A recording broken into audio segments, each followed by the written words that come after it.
Muito bem. Qual é o nosso tema do ano mesmo?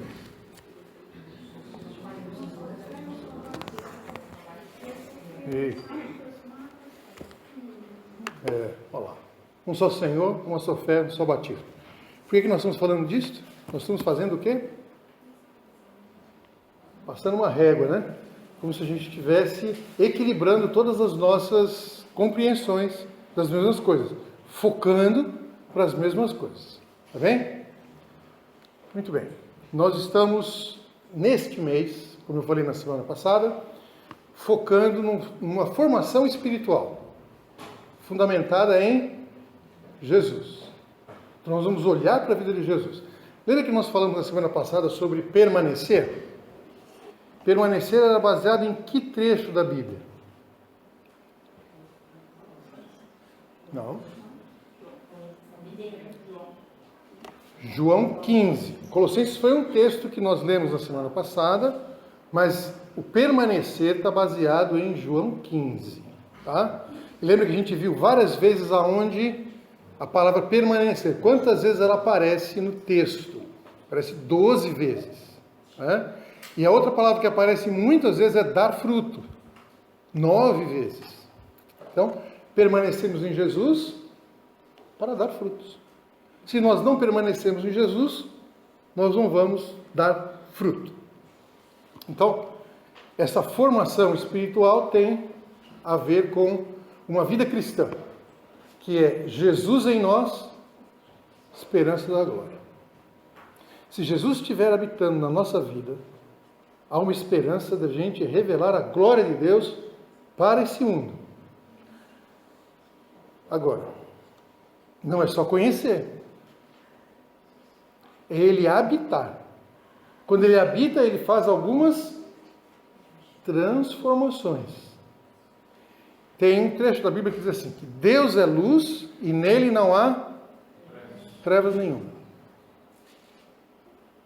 Se Deus é luz, o que acontece com as trevas? Desaparecem. Aonde Deus está, não tem trevas.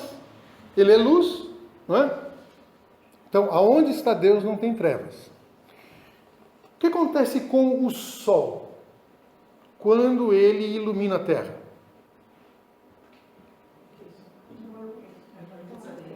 Como? As trevas desaparecem. Então, se você já viu uma daquelas ilustrações, né? O sol, a terra, tem uma metade da terra assim que está escura, né? Porque ela está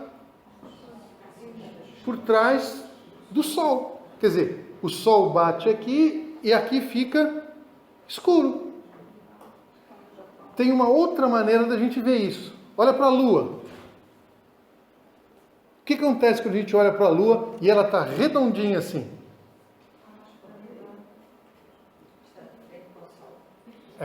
Não tem a terra entre ela e o sol. Quando a gente olha para a lua e tem só um pedacinho, às vezes, né? É minguante que chama, não é? O que acontece ali? A lua em posição ao sol, ela está escondida numa parte da terra, então faz sombra. Né? Então o que a gente vê é só uma pontinha. Mas conforme a mudança, né, a rotação, a lua vai aumentando de tamanho. Ela não aumenta de tamanho, ela continua com o mesmo tamanho. É só a iluminação é que aumenta, porque ela está saindo de trás da terra. Por que eu estou falando isso? Porque Deus é luz e nele não há trevas. Portanto, aonde Deus está, não tem trevas. Pecado é trevas. Pecado é aquela sombra que faz na nossa vida, tapando a luz que vem de Deus. Está acompanhando meu raciocínio? Então, se Deus habita na minha vida, o que é que faz sombra na minha vida? O pecado. Portanto, o pecado não contribui para eu revelar a glória de Deus.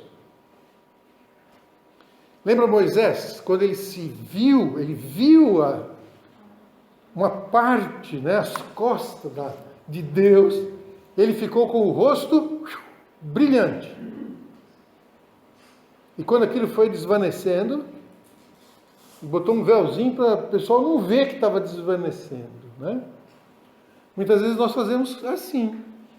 A gente põe véu para todo mundo não ver que a glória de Deus já não está sendo refletida em nós. Não é sério? É complicado, não é não? Saber que Deus, que habita em mim através do Espírito Santo, ilumina a minha vida. Bom, isso é bom. O problema é que essa luz habitando em mim vai revelar o pecado. E se ele revela o pecado, o que acontece? Faz uma sombra. Eu preciso fazer o quê? Tirar o quê? Tirar a sombra. Tirar a sombra. Como é que eu tiro a sombra? Não ouvi, Branco. Com arrependimento. Então, a sombra é o pecado, não é? Não é o pecado que vai fazer sombra na luz de Deus, para que as pessoas não consigam ver a glória do Senhor na minha vida? Cristo em vós, esperança da glória. Se as pessoas não conseguem ver a glória na minha vida, o que acontece? Eles estão vendo o pecado. E não quero não.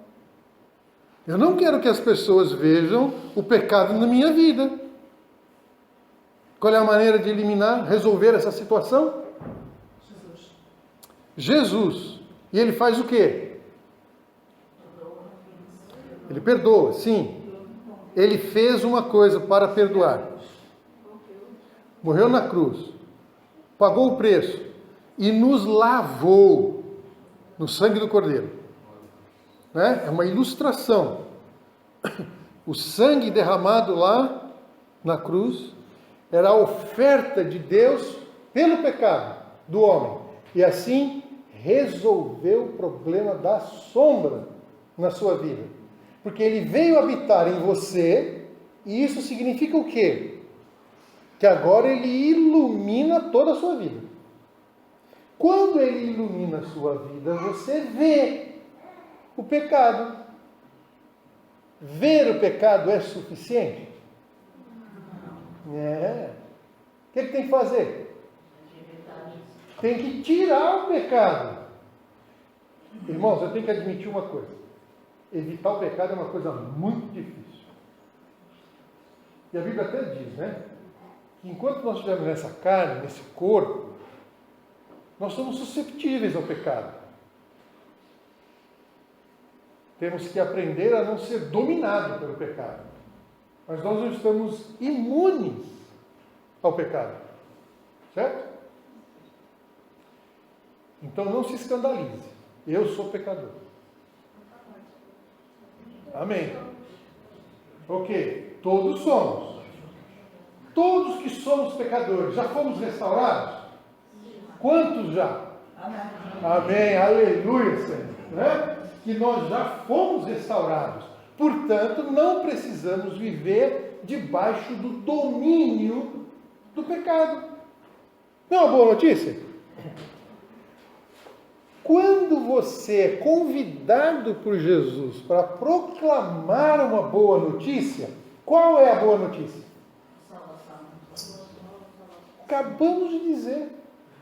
A boa notícia é que Deus tirou o pecado da sua vida. Tirou não. Ele tem o poder de tirar o pecado da sua vida, e se você se render a Ele, Ele tira. Não é uma boa notícia? A outra boa notícia que vem associada a essa: você não precisa mais pagar o preço do pecado. Jesus já pagou. Você tinha uma conta para pagar, meu amigo, que era do tamanho, olha, euro milhão não pagava.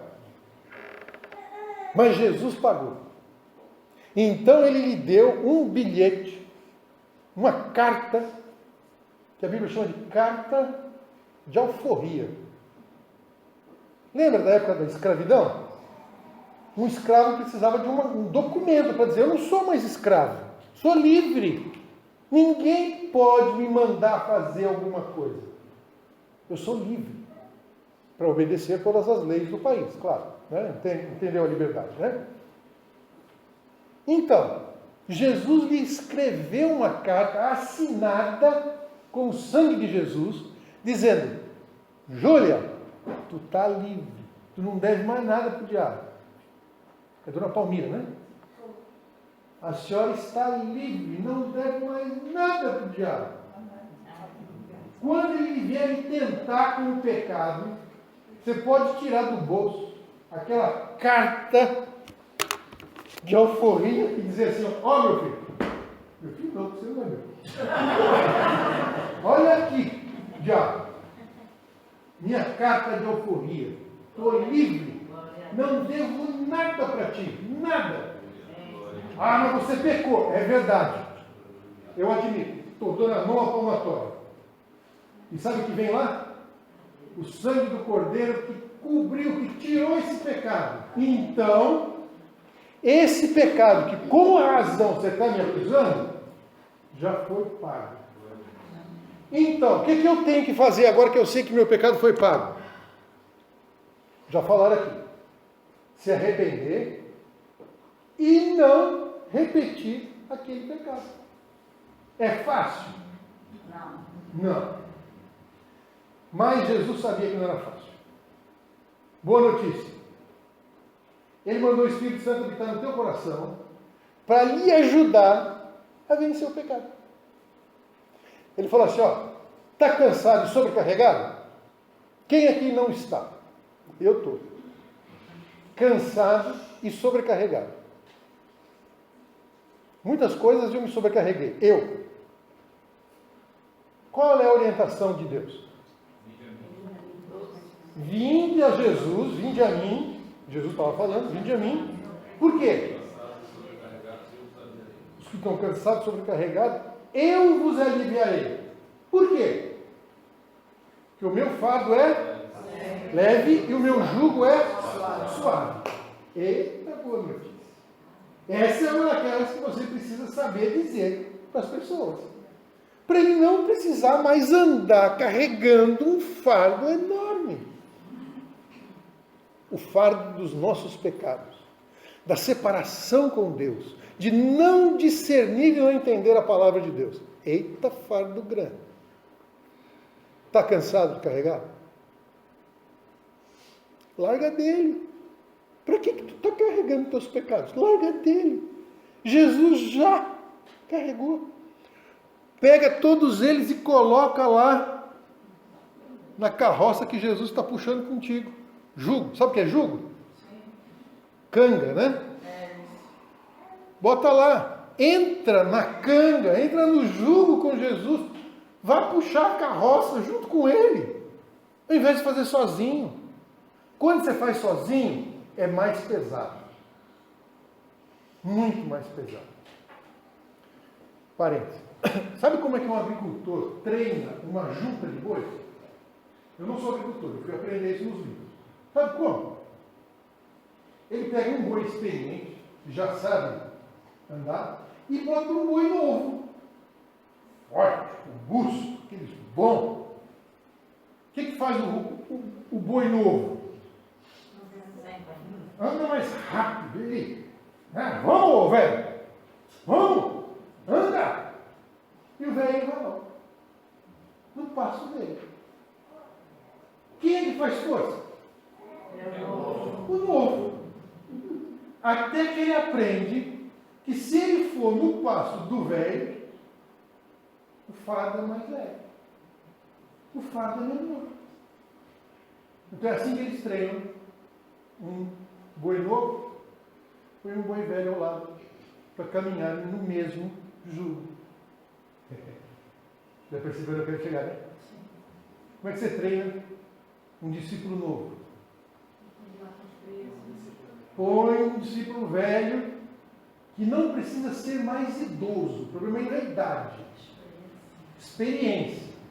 Põe alguém com experiência que sabe como andar com Jesus, passo a passo, que ele aprende. Que responsabilidade.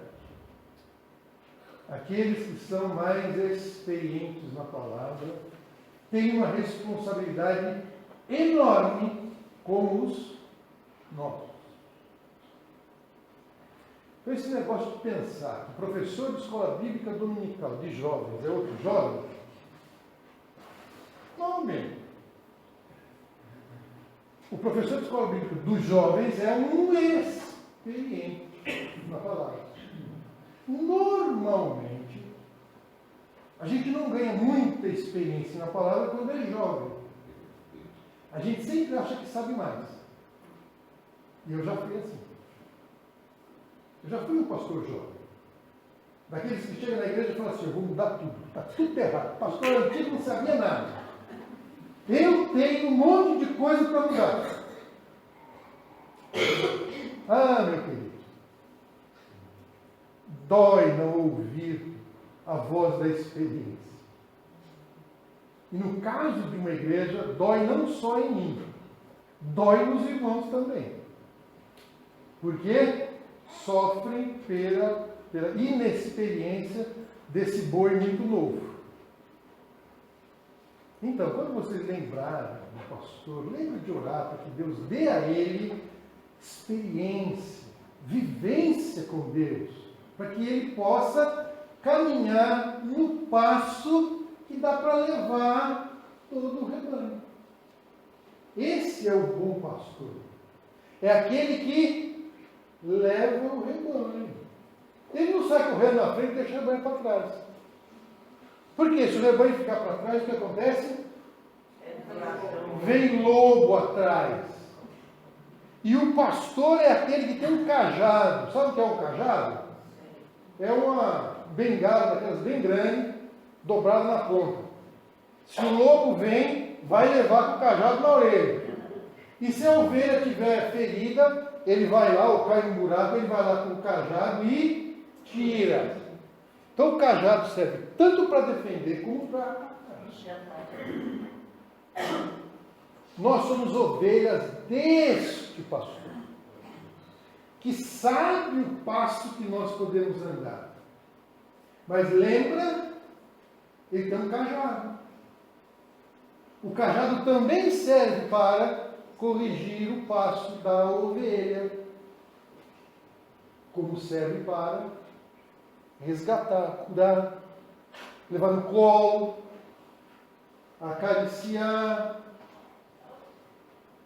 botar um penso quando precisa. Esse é o pastor. Então, quando você precisar de um pastor, não olha para mim. Olha para Jesus. Ele é o seu pastor. Quando você precisar de um discípulo mais experiente, calejado, que já está acostumado a andar na canga, a puxar o fardo pesado, que agora já não é mais pesado, porque tem alguém experiente e forte do meu lado, aí você pode olhar para mim. Deus tem me dado essa responsabilidade. E tem me dado este privilégio de ser experiente na palavra. Porque um grupo de irmãos, assim como vocês, olharam para a minha vida e da Magali e disseram assim, Rubens, não perde tempo, ou não gaste tempo, não é perder tempo, não gaste tempo. Eu sou um projetista. A minha profissão era projetar. Eu projeto moldes para plásticos. Então aqui na Marinha Grande eu estava bem, né? Tem empresas de moldes. Eu sei fazer projetos. Ou vou dizer assim, eu sabia. Que já faz quase 40 anos que eu já não mais sento numa mesa para fazer um projeto. Porque um grupo de irmãos disseram assim, ei, para de investir tempo para fazer moldes. Invista tempo para desenvolver discípulos. Como eles entenderam que eu também precisava comer e cuidar da minha esposa e depois dos filhos, eles resolveram que ao invés de eu ganhar o sustento para pagar as minhas contas lá na empresa de moldes, eles iriam se cotizar, dividir entre eles a necessidade que eu tinha para sustentar a minha família. Quando era só eu e Magali, era menos. Quando vieram os filhos, aumentou um pouco mais o orçamento. E quando eles entraram para a idade da adolescência e faculdade, aumentou muito mais o orçamento. E agora, que estamos só nós dois de novo, o orçamento voltou a diminuir. Mas aí Deus foi tão bom que me mandou para Portugal. Aí o orçamento cresceu de novo. Ganhar em reais e gastar em euros é 5 vezes mais ou menos. O que eu recebo no Brasil é 5 vezes menos do que eu preciso para gastar em Portugal. Cada real custa 5 euros. 4,70 e tal. Então, não é brincadeira. Os irmãos lá têm feito um esforço grande para eu e Magali estarmos cá. Para a gente não precisar se preocupar com outra coisa a não ser fazer discípulos e discípulos que andam conforme Jesus quer. É aquele macaco velho, né? É aquele que já tem idade, que já tem experiência, e eles estão dizendo assim: Rubens, você não quer gastar o resto da sua vida lá em Portugal, ajudando os irmãos lá a aprenderem como andar com Jesus? E eu? Sei não. Por quê? Eu tenho que aprender uma outra cultura. O português não é igual ao brasileiro. A índole do português, né? O português como pessoa não é igual ao brasileiro. A língua mesmo não é a mesma. É semelhante, mas não é a mesma. Tanto que vocês dizem que a gente não fala português. A gente fala o português do Brasil. Tem o português e o português do Brasil. Né? Então, tinha que largar todos os 2 filhos para trás. Aliás, eu já era um grande, não precisava largar. Mas 2 netinhos, uma saudade. Mas Deus falou assim: vai, meu, vai que eu vou contigo. Ah, se o senhor vai comigo, não tem dúvida, eu vou. Fiz as malas e cá estamos, há 9 anos. Não me arrependo. E não pense em voltar para o Brasil. A não ser que Jesus mande. Se ele mandar, eu vou. Mas até agora eu não ouvi a voz dele para eu voltar para o Brasil. Então eu já estou tirando a minha cidadania portuguesa, que é para não ter complicação. Irmãos, é isso que Jesus quer de nós. Jesus vivendo em nós é o fundamento de uma vida que reflete a glória de Deus. Concordam comigo? Se Deus lhe trouxe para cá, é porque Ele quer fazer uma transformação na sua vida. Seja lá de onde você veio. Você pode ter vindo daqui mesmo. Mas Jesus te tirou do mundo para trazer você para dentro de um novo mundo. Tirou você da cultura portuguesa para trazer para dentro de uma outra cultura. Uma cultura que é bíblica. Não é brasileira, não é americana, não é inglesa e não é portuguesa. É uma cultura baseada na Bíblia. E, irmãos, deixa eu dizer mais uma coisinha aqui. A cultura baseada na Bíblia não é uma cultura judaica. Como é? Não é uma cultura judaica. Porque o judeu também é pecador. Ele também tinha que sair da cultura judaica para vir para uma cultura bíblica. Paulo era um judeu, fariseu, aqueles que entendiam muito bem da Bíblia. Mas ele entendia da Bíblia. Viver a Bíblia era outro negócio. Ele teve que abandonar a vida velha e vir para a vida nova. Ele levou mais ou menos 10 anos para mudar esse paradigma, esse mundo dele. Quando ele mudou, Deus chamou. Através de Barnabé. Barnabé, vai lá, acha Paulo, traz para cá que eu quero ajudá-lo. Eu quero que ele te ajude a construir, a edificar a igreja de Antioquia. Leia o livro de Atos e você vai ver isso. E Paulo foi para Antioquia, ajudou Barnabé a construir, edificar aqueles irmãos. E aqueles irmãos edificados enviaram Paulo e Barnabé para expandir o evangelho em outros locais. Tá bem? Estamos juntos até aí? Fica junto comigo, porque eu não quero que você tome uma rasteira. Porque as coisas que nós estamos se propondo a estudar é levar uma vida, uma formação na nossa vida, fundamentada na palavra de Deus, na vida de Jesus. Isso tem implicações para nós. Vai mexer com o seu status quo, com a sua zona de conforto. Mexeu com a minha. Então eu estou alertando antes para não dizer, pô, pastor, o senhor trouxe umas coisas aqui que pela madrugada. Quer dizer assim, não dá. Devia ter avisado antes. Então eu estou avisando antes. Jesus quer você do jeito que você está. Não precisa mudar, não. Venha como está. Essa é a boa notícia. A notícia melhor é que ele não vai permitir que você continue como está. Alguns podem dizer que é a notícia ruim, mas não é ruim. Ela é a boa, é melhor ainda. Jesus vai produzir uma transformação na sua vida que vai descaracterizar o Rubens do discípulo Rubens. Está comigo? Está disposto? Jesus quer descaracterizar a sua vida. Está disposto? Eu estou convidando você, nos próximos domingos, a olharmos alguns aspectos desta situação. Hoje ele não quer funcionar mesmo. Por favor.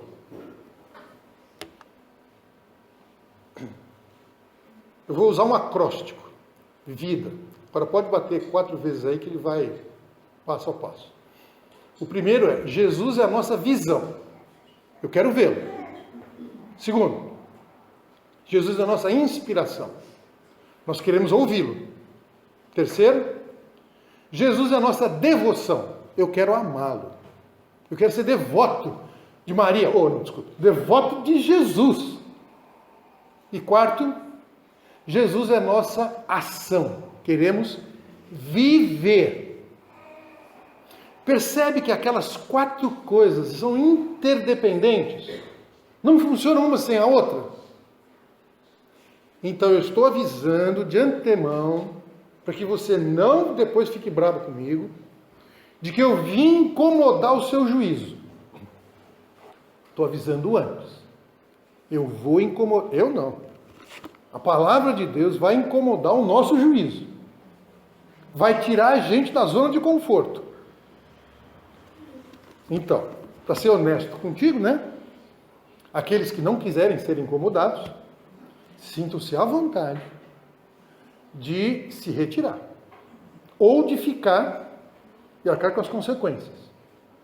As consequências é o que Deus vai falar para ti, não é para mim. Aliás, para mim ele já falou. Eu só estou avisando que ele vai falar. Porque se você é sensível ao Espírito Santo e à palavra de Deus, o que você vai ouvir vai mexer contigo. Vai tirar você da zona de conforto. Então, se você quer continuar na sua vida de conforto, na vida como você está acostumado, então faça-se de ouvido de mercador. Sabe como é ouvido de mercador? Escuta, mas não ouve. Né? Ou então, sinta-se à vontade. Pode ir. Porque se você ficar, isso não é uma ameaça, você vai ser confrontado com algumas coisas da palavra. E aí sim, o que você for confrontado, você precisa tomar posição. Por quê? Conhecer a Bíblia e não obedecer é o quê? É treva, é pecado. E eu não quero induzir você ao pecado. Eu não quero lhe informar de alguma coisa que Deus quer que você faça e depois você não faz. Eu não quero. Eu quero induzir você a fazer aquilo que Deus está dizendo para você fazer. E se precisar de ajuda, um boi mais velho, pode contar comigo. E eu sei que você pode contar com muitos outros irmãos aqui. Porque nós somos interdependentes. Eu dependo de você e você depende de mim. Nós temos diferentes dons, capacitações da parte de Deus, habilidades. Então eu dependo de você. E você depende de mim. Estamos combinados? Vamos andar juntos? Não estou prometendo que vai ser fácil. Está bem assim? Então não se sinta enganado depois, quando a coisa apertar. Tá? Se apertar, peça para Jesus. Jesus me ajuda porque a coisa está ficando apertada. Eu preciso aprender como andar nesse junto contigo. Aquele boi mais velho veio aqui, bagunçou tudo, balançou a arca, botou mais peso no negócio e agora cadê ele? Está lá em Lisboa. E não dá para ficar vindo toda hora para cá. Ah, muito bem. Arrumou uma boa desculpa. Olha, se você tem um telemóvel e o seu telemóvel tem o WhatsApp, pode ligar para mim e a gente pode falar pelo vídeo do WhatsApp. Aí a gente se vê, né? Não é tão bom quanto uma conversa juntinha ao pé da orelha, mas pelo menos minimiza. Então, numa necessidade, pode me chamar. Se chamar na madrugada, talvez eu não ouça tão rápido, porque eu tenho um sono pesado. Então, provavelmente você vai acordar uma Magali, que tem um sono leve. E se ela vê que é uma chamada para mim, aí ela vai me derrubar da cama que é para eu acordar. E aí eu, vou falar, tá bem? Mas durante o dia, de um modo geral, eu atendo. Então vamos em frente. Vamos lá. Vamos ver se isso aqui está funcionando. Obrigado. Nós vamos falar hoje sobre visão. Eu quero ver Jesus. Eu não quero ficar sem vê-lo. Tem um trecho da palavra de Deus que está ali. Pode passar. Permanecendo na visão que vem de Jesus, em frente. João capítulo 1, versículo 8. Versículo 14. A palavra fez-se homem e veio habitar no meio de nós. E nós contemplamos a sua glória, como glória do Filho único do Pai, cheio de graça e de verdade. Mais um. Vendo Jesus, nós vamos ver o quê? Graça, Deus nos dando tudo que Ele exige de nós em Jesus. Isso é graça. Você não pagou nada para isso. Isso veio de graça. E verdade. O que é verdade? É Deus revelando o que Ele exige de nós em Jesus. Então, uma coisa é lhe dar todas as coisas e depois Ele revela o que Ele exige. Mas Ele não revela o que exige sem antes dar. Então, tudo que você precisa para fazer as coisas que Jesus quer, Ele já deu. Não lhe falta nada. Você já tem tudo. Tudo que você precisa para cumprir a vontade de Deus, você já tem. Não é bom? Por que a gente não usa tudo que tem? A gente está que nem aquela porcelana chinesa que a gente ganhou no dia do casamento. Está guardada até hoje. A gente não usa. Por quê? Porque ela é tão preciosa que a gente não usa. Ó, as coisas que Deus lhe deu é para usar. São preciosas? São, mas é para usar. Então, tudo o que você precisa para fazer o que Jesus quer, para revelar a glória de Deus, Ele já deu, e deu de graça. Então você já tem tudo. Não lhe falta nada. O que falta então? Por que eu não estou conseguindo usar tudo que Deus me deu? Por quê?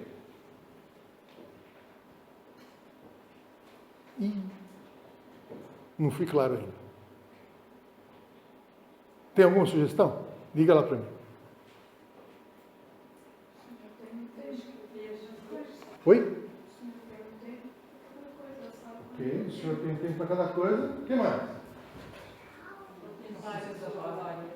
Contemplar a sua glória. Temos que ver Jesus.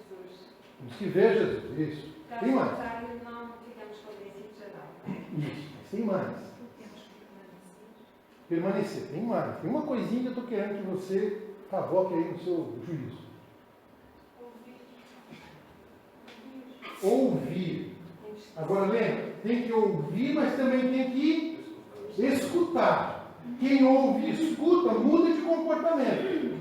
Quando vemos Jesus, Ele revela o meu pecado, eu mudo de comportamento.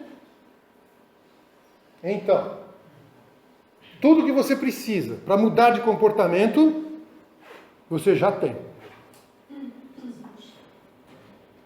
Se Jesus habita em você, você tem tudo, não falta nada que você precisa para vencer o pecado. Então por que a gente continua pecando? Quer dizer, continua pecando daqueles pecados que a gente sabe que é pecado e continua fazendo, né? Porque aqueles que a gente não sabe, né? É uma sombra que você não sabia. Então, quando ele ilumina e você sabe agora, então trate de fazer o quê? Temos que obedecer, deixar o pecado. Lembra, o fardo está pesado? Vinde a mim. O fardo é leve e o jugo suave. Então, se os pecados estão pesando em você, meu irmão, pare de carregar esse fardo. Vem para Jesus e use as ferramentas que Jesus já lhe deu. Qual foi a primeira e mais importante ferramenta que Jesus lhe deu? Jesus. Amém. Outra. Está nessa mesma categoria. Espírito Santo. Mas olha aqui o que o Espírito Santo e Jesus usa para lhe ajudar a largar a mão do pecado. Bíblia. Sem Bíblia, não dá. Porque você não vai ter a iluminação que Ele deu para escrever a Bíblia na sua vida. Isso faz o quê? Faz você continuar vivendo na sombra, querido. Não dá, não. Ou você vem para a Bíblia, ou você vai provavelmente continuar em sombras. E quando você vem para a Bíblia e descobre que você não consegue, porque está pesado demais, chama o burro velho, chama o experiente, chama aquele que pode entrar na canga contigo. Quem é? Jesus. Ele é o bom pastor. E ele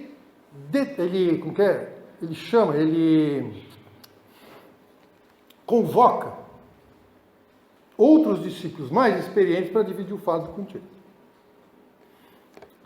Parênteses. Nós oramos hoje pela irmã Branca, no início do culto. É necessário orar por ela. Não é? Mas é necessário fazer mais uma coisa. Estar presente. Alguém que estava vivendo há não sei quantos anos com o pastor Caldeira e agora está sem ele, tem um sentimento de vazio. Quem é que pode preencher esse vazio?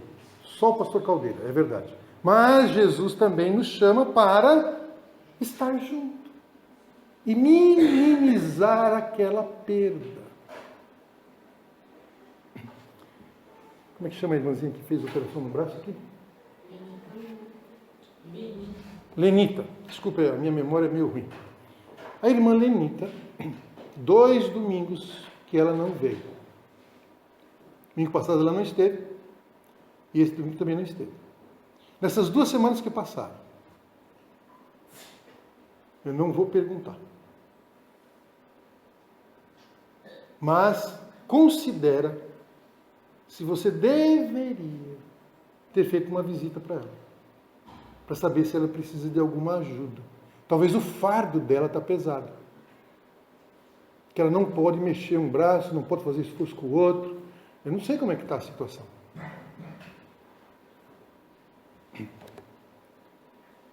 Percebe como é que nós vamos revelar a glória de Deus? Quando Deus nos chamou para servi-lo, Ele nos chamou para servir também os irmãos.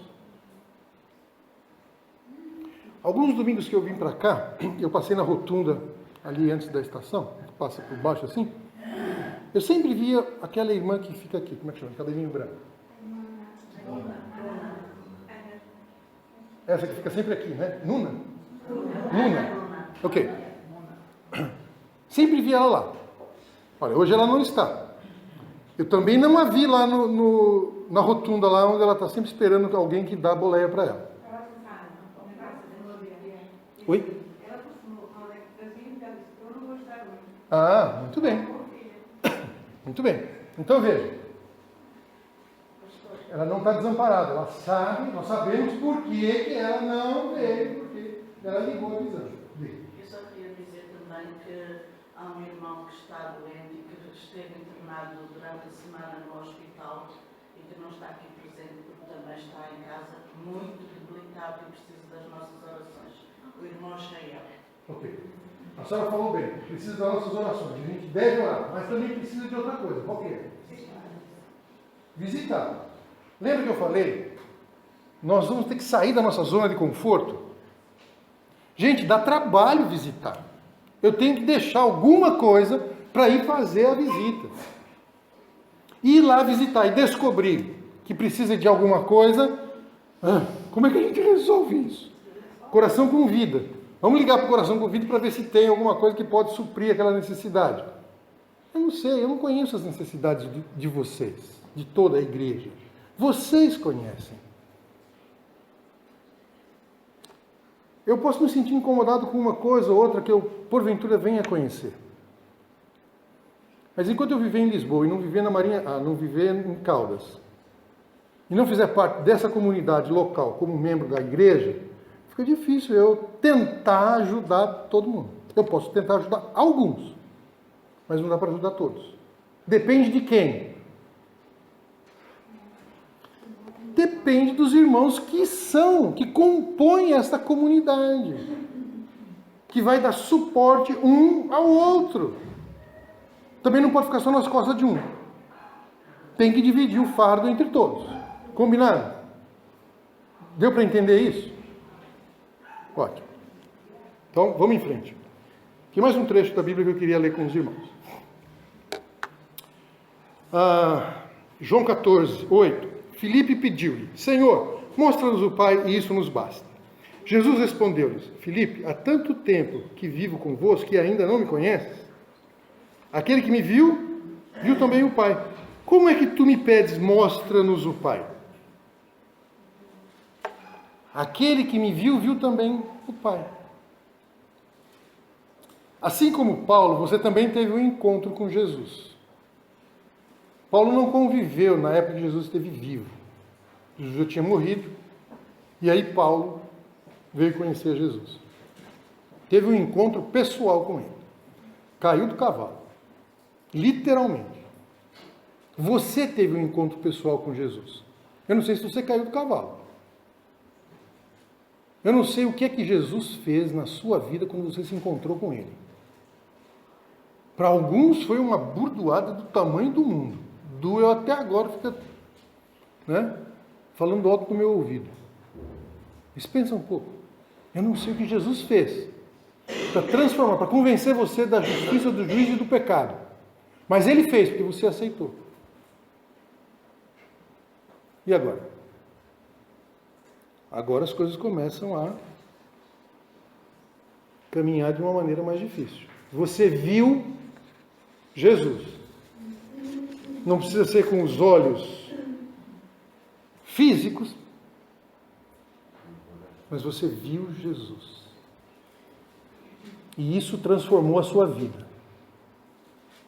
E Ele está lhe chamando para transformar a sua vida.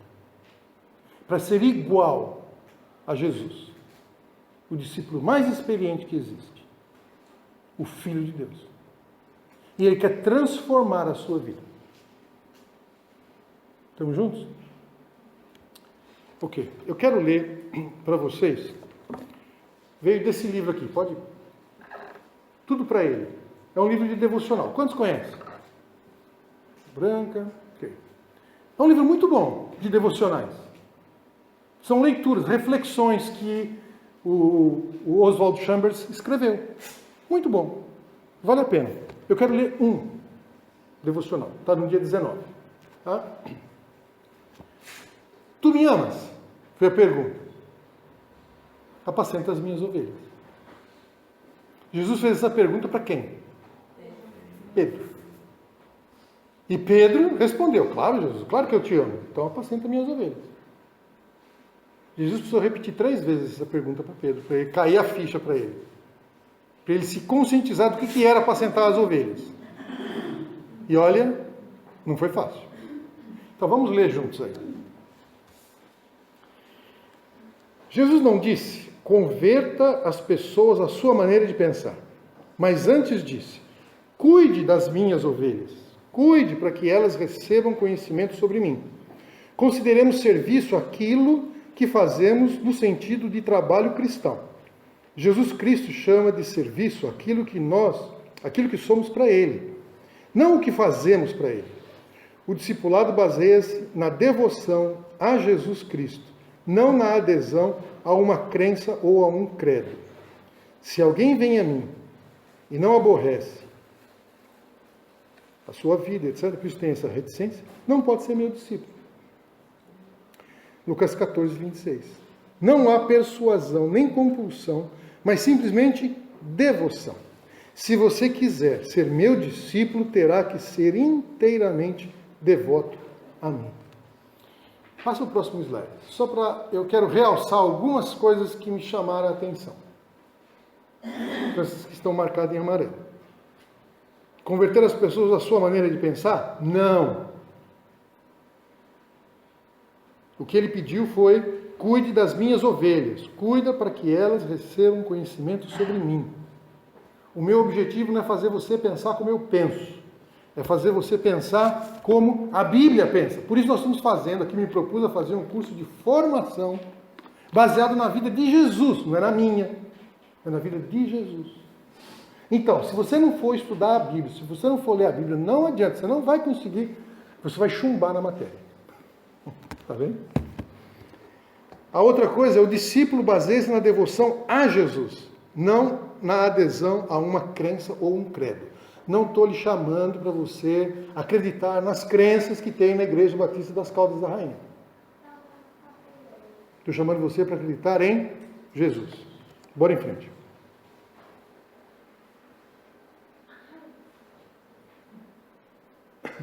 A pessoa tocada pelo Espírito de Deus, de imediato dirá, agora compreendo quem é Jesus. É essa a nossa fonte de devoção. Temos colocado a crença na doutrina em vez da crença na pessoa. E é por isso que tantas pessoas se devotam a causas e tão poucos se devotam a Jesus Cristo em pessoa. As pessoas não querem devotar-se a Jesus, mas apenas à causa que ele lançou. Jesus Cristo é motivo de profunda aversão para a pessoa culta de hoje, porque não relacionamos com ele a seriedade de um amigo. O primeiro compromisso de nosso Senhor, era com a vontade do seu Pai, não com as necessidades dos homens. A salvação dos homens foi um resultado natural de sua própria obediência ao Pai. Realçando algumas coisas nesse trecho. Temos colocado a crença na doutrina. Às vezes nós colocamos nossa crença num conjunto de normas, de regras. Ah, pode isso, não pode aquilo. Não é num conjunto de regras. Nós colocamos a nossa crença numa pessoa. Quem é essa pessoa?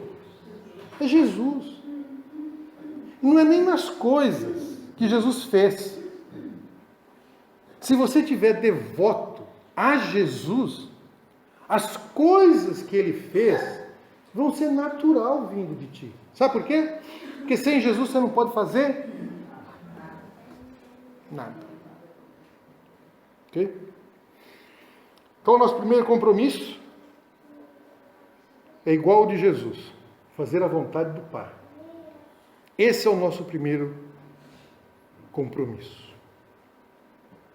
Os homens serão sempre necessidades. Os pobres sempre terão no meio de vós. Então, O problema não é ser pobre, não é ter necessidade, porque isso todo mundo tem. Mas o que é que Jesus quer fazer na pessoa? Transformar pobreza em riqueza? Não, ele quer transformar o seu coração para ser conforme a imagem de Jesus. É este o projeto de Jesus para a sua vida e para a minha. Então, meu querido, cuidado com pessoas que vêm e dizem que depois que você aceita Jesus, tudo vai melhorar. Vem para a roda, não sei dos quantos que receberam tanto, tem bênção, tem progresso, tem ganho. Olha, pode ter, mas não é garantia que vai ter. Então, cuidado para não ir atrás destas coisas, ao invés de ir atrás de Jesus. Vamos em frente. Se eu me devotar apenas à causa da humanidade, logo ficarei esgotado e chegarei ao ponto em que meu amor vacilará. Mas, se amo a Jesus Cristo ardentemente, poderei servir toda a humanidade, ainda que os homens me tratem como um tapete, um capacho. O segredo da vida de um discípulo é a devoção a Jesus Cristo. E a sua característica principal é a humildade e o comedimento. É como o grão de trigo que cai na terra e morre, mas depois brota e modifica toda a paisagem adjacente. João 12, 24. O segredo da vida de um discípulo é a devoção a Jesus Cristo. E a característica principal é ser humilde e servo. Servindo ao próximo. Combinado? Pode passar. Pode ir. Vendo Jesus, as pessoas vão ver nossa vida, identidade, satisfação, o agir e oportunidades. Visão. Vê que tem um acróstico ali. Tá? É isso que as pessoas vão ver. O que fazer? Vamos tomar aquilo que eu costumo dizer, né? Tomar posição. O que isso tem a ver comigo? Meu foco está bem ajustado? Uma oração, né? Senhor, para que a sua glória possa ser vista através da minha vida, para que isso ocorra, eu preciso viver na tua graça e na tua verdade. Receba aquilo que Deus lhe deu de graça e viva nessa verdade. Que compromisso eu posso assumir? Estar comprometido no meu dia a dia com viver conectado com Jesus. A vida dele. Momento a momento. 24/7. 24 horas, 7 dias por semana. Todos os dias, todas as horas. Comprometido com Jesus. Amém? Amém. Tarefa para a semana. Passa mais um, por favor. Eu acho que não dá para ler daí de onde você está, né? Está muito pequenininho. Mas eu vou botar isso daí na internet. É uma série de versículos que eu gostaria que você conciliasse esses versículos com aquele acróstico, visão. Leia o versículo e descubra aonde você pode colocá-lo. Entendeu? Volta 3 slides para mim, por favor. Aquele que tem a visão. Aí. Aqueles versículos que estão lá, eu vou colocar no Facebook da igreja. Quem não tiver Facebook, me manda um e-mail, eu mando para você por e-mail. Nossa vida, nossa identidade, nossa satisfação, nosso agir e nossa oportunidade.